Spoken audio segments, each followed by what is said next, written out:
Et la Biennale Sourd, dont j'avais beaucoup entendu parler, m'intéresse parce que ça crée ce que j'appellerais le pont qui enjambe l'Atlantique, mais c'est un pont qui est indestructible, puisque c'est un pont qui est construit par la culture, par le beau, je dirais par la lumière. Ces photos aussi extraordinaires, parce que je parlais de lieux, mais je parlais de lieux où les photographes nous ont portés, nous ont fait voyager. C'est un projet qui s'appelle Lost in Morocco, en fait qui est une recherche de toute l'architecture oubliée dans le territoire marocain. Donc l'idée c'est de montrer un peu la confrontation entre l'architecture et le paysage.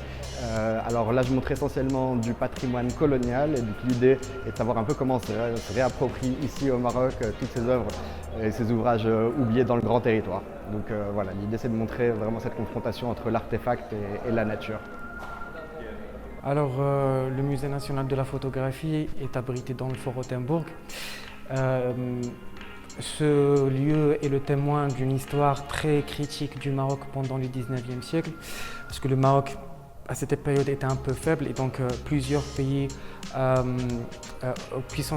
plusieurs puissances coloniales ont essayé d'étendre leur autorité sur le territoire marocain. Parmi ces pays, il y a l'Allemagne. Jusqu'en 2017, suite à une volonté royale, ce bâtiment a été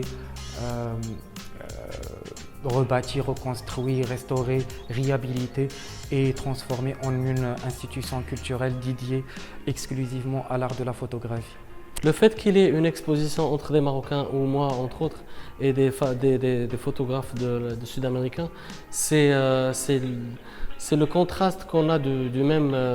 C'est une même vision. On montre une même vision, une vision un peu différente de. Je fais de la photo documentaire, il y a un autre qui fait de la photo conceptuelle, il y a des projections vidéo, et il y a des œuvres avec une intervention. Et je pense que c'est. Là, encore une fois, la photo nous montre que ça se fasse au Maroc ou que ça se fasse ailleurs, c'est l'objet, il est là, l'histoire est racontée par deux personnes, mais elle peut être la même histoire, que ce soit au Maroc ou ailleurs. C'est qu'il y a plein de villages. Et l'Afrique est l'exemple même de tout ce recyclage spontané.